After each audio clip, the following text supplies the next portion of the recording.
तो गाइस कैसे हैं आप सब लोग। मिस बैंडेड के एपिसोड 08 के साथ हाजिर हो। तो लास्ट एपिसोड के एंड पे हमने देखा था कि वो लोग वहां पर आपस में डिस्कस कर रहे होते हैं कि यंग मास्टर कौन सी साइड के ऊपर गया होगा। लोग वहां पर आपस में बहस कर रहे होते हैं। तो जीजिन पीछे खड़ा होता है। जीजिन उसे कहता है कि मिस्टर मेरी बात सुनो। यंग मिस उसे कहते हैं कि जीजिन अब तुम्हें क्या हुआ, तुम्हारे दोनों साथी तुम्हें यहाँ पर बार बार मिस क्यों कह रहे हैं, कहीं ऐसा तो नहीं है कि तुम एक लड़की हो, मुझे लगा ही था कि तुम एक लड़की हो। ये बात सुनने के बाद हमारी मिस बैंडेड काफी ज्यादा हैरान होती है और उसे कहती है कि जीजिन तुम्हें ये शक कब हुआ कि मैं एक लड़की हूँ। सुनने के बाद जीजिन उसे कहता है अगर मैं यहाँ पर तुम्हें सच्ची बताऊं तो शुरुआत से मुझे पता चल गया था कि तुम एक लड़की हो, क्योंकि तुम्हारी आवाज लड़कियों वाली और तुम्हारी चाल ढाल बिल्कुल लड़कियों वाली है, लेकिन क्योंकि तुम्हारी बॉडी लड़कों जैसी थी इसी वजह से मैं तुम्हें सर कह रहा था ना, मैं तुम्हें भी यंग मिस ही कहता। तो ये बात सुनने के बाद बेचारी यंग मिस को काफी बड़ा झटका लगता है। साथ ही वो अपनी नौकरानी किंगमी की तरफ देखती है और उसे कहती है किंगमी ये सब कुछ तुमने किया है, ऊपर से अब तुम यहाँ पर मेरे पर हंस भी रही हो। अरे मिस बैंडेड अपने बाल खोल देती है और उसे कहती है अगर तुम्हें पहले से पता चल चुका है तो फिर मुझे यहाँ पर एक लड़का बनने की जरूरत नहीं है। नाम जुई जिंग है और मैं शिंजू विलेज की चीफ हूँ। तो यंग मिस उन लोगों से कहती है तो फिर ठीक है अब हम लोग जल्दी से न्यू शो रिज की तरफ चलते हैं, क्योंकि मुझे लगता है कि यंग मास्टर उसी तरफ गया होगा। हम लोग यंग मास्टर टाइजी को वहीं पर जाकर ढूंढ पाएंगे। अंधेरा होने वाला, अगर यहाँ पर अंधेरा हो गया तो फिर हम लोग खुद भी न्यू शो रिज में जाकर कहीं पर किसी ट्रैप के अंदर फंस सकते हैं, तो हमें भी निकलना होगा। लोग वहीं से निकल पड़ते हैं और इसी के साथ ही वो लोग उसे कहते हैं कि हम लोग यहाँ पर घोड़े के साथ आगे नहीं बढ़ सकते। जीजिन तुम यहीं पर रुको, तुम यहीं पर रुककर हमारा इंतजार करो अपने घोड़े के साथ, हमें यंग मास्टर टाइजी मिल जाएगा। हम लोग यंग मास्टर टाइजी को यहीं पर इस जगह के ऊपर भेजेंगे और फिर तुम उसे यहाँ से लेकर जा सकते हो। तुम दोनों यहाँ से किंगी टाउन की तरफ जा सकते हो। जीजिन को वहीं पर छोड़कर चले जाते हैं। तो जीजिन वहाँ पर खड़ा उनका इंतजार करने वाला है, जबकि इसी के साथ ही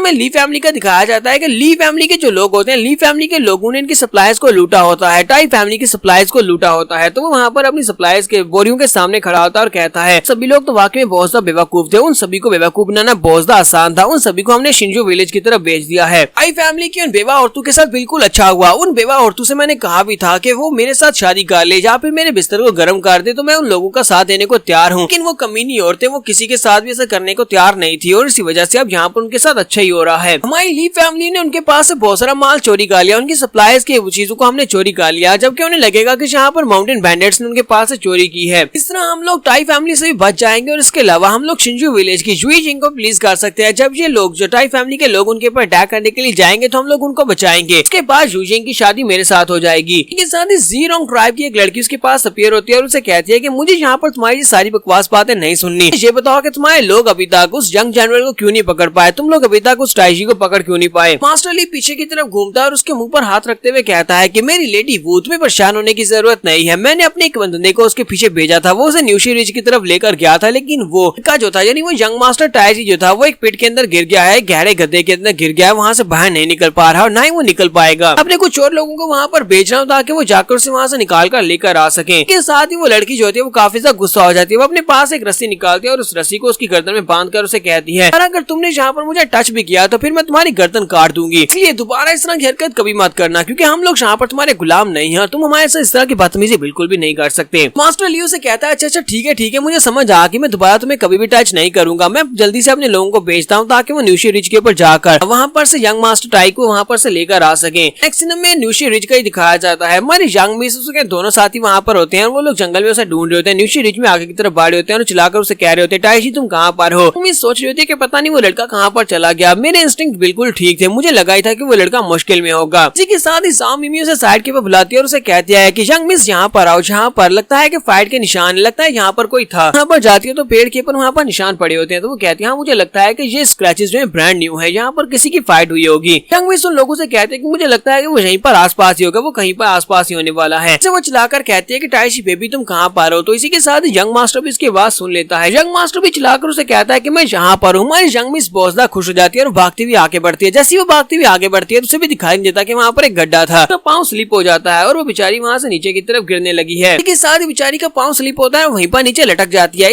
उसका एक हाथ जो होता है वो रिज के ऊपर होता है और वो गड्ढे के अंदर गिरने वाली होती है, वो गड्ढे के साथ लटक रही होती है। इसके साथ ही जैसी वहाँ पर उसकी आवाज सुनते हैं वो लोग भागते हुए उस तरफ आगे बढ़ते हैं और कहते हैं हमारी यंग मिस की आवाज आ रही है, वो चिल्ला रही है, चलो जल्दी से भागकर वहाँ पर चलते हैं। जाओ मिमी और जुई गैंग दोनों ही भागते हुए उस तरफ आगे बढ़ते हैं। जैसे वो लोग वहाँ पर पहुंचते हैं तो जुई गैंग का पाँव जो होता है वो हमारी यंग मिस के हाथ के ऊपर पड़ता है, जिसकी वजह से उसका हाथ छूट जाता है और वो बेचारी गड्ढे के अंदर गिर जाती है। चिल्लाकर उसे कहती है जुई गैंग कमीने कहेंगे और मुझे यहाँ पर गड्ढे के अंदर से बाहर निकलने तो उसके बाद देखना मैं तुम्हारा क्या करती हूँ, मैं तुम्हें बहुत ही बुरी तरह से पीटने वाली हूँ। मिस जो होती है वो ऊपर से नीचे की तरफ गिर रही होती है और हमारा यंग मास्टर जो होता है वो उसे कैच कर लेता है और उसे नीचे गिरने से बचा लेता है। मिस बैंडेड टाइशी को वहाँ पर देखने के बाद बहुत ज्यादा खुश हो जाती है, जबकि यंग मास्टर टाइशी भी उसे देखने के बाद काफी ज्यादा खुश होता होता है और उसे कहता है कि चलो शुक्र है कोई यहाँ पर मुझे ढूंढने के लिए तो आया, किसी को पता है कि मैं जहाँ पर हूँ, लेकिन अब हम दोनों यहाँ पर फंस चुके हैं, हम लोग यहाँ से बाहर नहीं निकल पाएंगे, हम दोनों यहाँ पर फंस गए हैं। तो हमारी यंग मिस उसे कहते परेशान होने की जरूरत नहीं है, मेरे दोस्त अभी भी ऊपर ही है, वो लोग हमें यहाँ से बाहर निकाल लेंगे। जुई गैंग उसे कहता है कि यंग मिस क्या आप ठीक है, मुझे आपकी आवाज नहीं आ रही। तो यंग मिस उसे कहते हैं हाँ बिल्कुल ठीक हूँ, अब जाओ जाकर वहाँ पर से कोई लंबी लंबी बेलें उतार कर लाओ और उनको गांठ बांध कर उनको यहाँ पर नीचे फेंको ताकि हम लोग बाहर निकल सके। तो कहता है ठीक है यंग मिस, हम लोग अभी जाते हैं। और उसके बाद वहीं पर उसके पास ही बैठ जाती है, यंग मास्टर के पास ही बैठ जाती है और उसे कहती है तुम काफी बड़े बेवकूफ लगते जो भी तुम इतना बड़ा गड्ढा दिखाई नहीं दिया, तुम इतने बड़े गड्ढे के अंदर गिर कैसे गए, और मैंने सुना कि तुम यहाँ पर किसी का पीछा करते हुए आए थे। मास्टर टाइजी से कहता है कि हाँ मैं यहाँ पर किसी का पीछा करते हुए आया था क्योंकि तुम्हारे लोगों ने कार्ड्स को चोरी कर लिया। पहले तुम हमारे माल को चोरी करके ले गए, तुमने 10 कार्ड्स को चोरी किया, उसके बाद तुमने और ज्यादा कार्ड्स को चोरी कर लिया। जैसे अब मुझे यहाँ पर उस बंदे का पीछा करना पड़ा, मुझे लगा कि वो बंदा भी इन लोगों के साथ रिलेटेड है, अगर मैं उसका पीछा करूंगा तो मैं अपनी कार्ड्स तक पहुंच सकता हूँ। उसे कहती है लेकिन मैंने तो अपने लोगों को कोई भी ऑर्डर्स नहीं दिए तुम्हारे पास से कुछ भी चोरी करने के लिए, तो फिर मुझे लगता है कि वो कोई और होगा। मास्टर से कहता है कि तुम सभी बैंडिट्स तो एक जैसे ही होते हो, तुम सभी बैंडिट्स एक जैसे हो, और स्पेशली तुम्हें हमारी मूवमेंट्स के बारे में पता था, तुम्हें हमारी मूवमेंट्स के बारे में पता था, तो फिर बाकी सभी लोगों को भी इस बारे में पता होगा। तो यंग मिस से कहते हैं कि मैंने तुम्हें कहा ना कि हमने ऐसा कुछ भी नहीं किया, तुम यहाँ पर हमारे ऊपर इल्जाम लगाए जा रहे हो, मैंने अपने लोगों को ऑर्डर्स नहीं दिए थे तुम्हारे पास कुछ भी चोरी करने के लिए। पहली बार हमने तुम्हें लूटा था लेकिन उसके बाद हमने तुम्हें बिल्कुल भी नहीं लूटा। सुनने के बाद यंग मास्टर से कहता है अच्छा छोड़ो अब इस बात को, मैं वैसे भी तुम्हारे साथ फाइट नहीं करना चाहता, ऐसा जो हमारा स्कोर है वो हम लोग बाहर जाकर सेटल कर लेंगे, एक बार मैं यहाँ पर इस गड्ढे से अंदर से बाहर निकल जाऊँ। हमारी यंग मिस इस बात से बहुत ज्यादा गुस्सा हो जाती है, वो उसका कान खींचती है और उसे कहती है कि लड़के लगता है कि तुम्हारी हिम्मत पहले से काफी ज्यादा बढ़ चुकी है, जो तुम मुझसे इस तरह की बातें कर रहे हो, तुम बाकी किसी का ब्लेम सारे का सारा मेरे पर डालना चाहते हो, तुम्हें लगता है कि ये सब कुछ मैंने किया है। तो उसे कहता है प्लीज मेरा कान तो छोड़ो, मुझे बहुत ज्यादा दर्द हो रही है। यंग मास्टर से बताता है कि असल में हुआ क्या था। वो उसे कहता है कि जब तुम लोगों ने दिन के वक्त हमें लूटा, उसके बाद हमने रात के वक्त वहीं पर नदी के किनारे कैंप लगाया हुआ था, तुम्हें पता चला कि ज़ीरोंग ट्राइब्समैन में साइड के ऊपर एक कबीले के ऊपर अटैक किया है, तो हम अपनी आर्मी को लेकर वहाँ पर चले गए उनको रोकने के लिए। ब्याह और मेरे साथ कुछ सोल्जर्स हम लोग वहाँ पर चले गए, जबकि कार्ड्स के पास बहुत ही कम रक्षक थे। हम लोग वहाँ पर ज़ीरोंग की आर्मी को हराकर वापस आए अपनी जर्नी को कंटिन्यू करने के लिए। तो वापस आने के बाद पता चला कि हमारा माल पहले से चोरी हो चुका है, इस वजह से मैं बहुत ज्यादा गुस्सा हुआ। मैं वहाँ पर से अकेले अपने घोड़े पर निकल आया, अंकल ब्याह मेरे साथ नहीं थे, मैं अकेला वहाँ पर उन निशानों का पीछा करते हुए माउंटेन के ऊपर तक पहुंचा जहाँ पर हमारी कार्स खाली पड़ी थी, के अंदर कोई भी माल नहीं था, सारे का सारा माल चोरी हो चुका था। पर साइड के ऊपर मुझे कुछ मोमेंट्स दिखाई दी, वहाँ पर एक बंदा था जो कि भागता हुआ जा रहा था, मुझे लगा कि अगर मैं इस बंदे का पीछा करता हूँ तो मैं अपने माल को ढूंढ सकता हूँ। सप्लाईज को ढूंढने के लिए उस बंदे के पीछे गया, मैं उसके पीछे पीछे भागता गया, लेकिन मुझे नहीं पता कि उन लोगों ने ये सब कुछ कैसे किया। लोग वहाँ से न्यूशी रिज की तरफ यहाँ पर चले आए, यहाँ पर न्यूशी रिज के ऊपर आने के बाद जब मैंने उस बंदे को पकड़ लिया, उसके पास भागने का कोई रास्ता नहीं था, हम दोनों को फाइट करनी पड़ी, और फाइट के दौरान मैं जहाँ पर इस गड्ढे के अंदर गिर गया और तब से मैं इसी गड्ढे के अंदर फंसा हुआ हूँ। मेरे लोगों में से कोई भी यहाँ पर मुझे बचाने के लिए नहीं आया, वो लोग कम से कम मेरे ट्रैक्स को फॉलो करते हुए यहाँ पर आते। अब हमारी यंग मिस सोच रही होती है, इसी वजह से वहाँ पर हमें रास्ते के ऊपर डबल ट्रैक्स मिले थे। न्यूशी रिज की तरफ यंग मास्टर आया था, उन लोगों ने यंग मास्टर के ट्रैक्स को मिटा दिया और वहाँ पर एक नए ट्रैक्स बिछा दिए। शिनजू विलेज की तरफ जाते हैं ताकि अंकल ब्याह को लगे कि यंग मास्टर शिनजू विलेज की तरफ गया है, और इसी वजह से वो लोग भी शिनजू विलेज की तरफ ही चले गए हैं। मिस कहती है मुझे लगता है कि यहाँ पर जो कुछ भी हो रहा है ये सब कुछ ली फैमिली की मदद से हो रहा है। ली फैमिली का ली हैंगशन और उसका बेटा दोनों इस सब में मिले हुए हैं। यहाँ पर ली फैमिली के होते हुए सब कुछ करना पॉसिबल नहीं था। वो लोग ये सब कुछ करके यंग मास्टर टाइजी को तो हासिल करना चाहते हैं, लेकिन सारा एग्जाम हमारे पर भी डालना चाहते हैं, हमारे शिनजू विलेज के ऊपर। यहाँ पर हम लोग अपनी एपिसोड 08 का एंड करेंगे और नेक्स्ट एपिसोड में देखेंगे यंग मास्टर यहाँ से निकलेगा कैसे। एपिसोड की एक्सप्लेनेशन अच्छी लगी तो कमेंट करके जरूर बताइएगा। चैनल को सब्सक्राइब कर दे, वीडियो को लाइक और शेयर कर दे। शुक्रिया।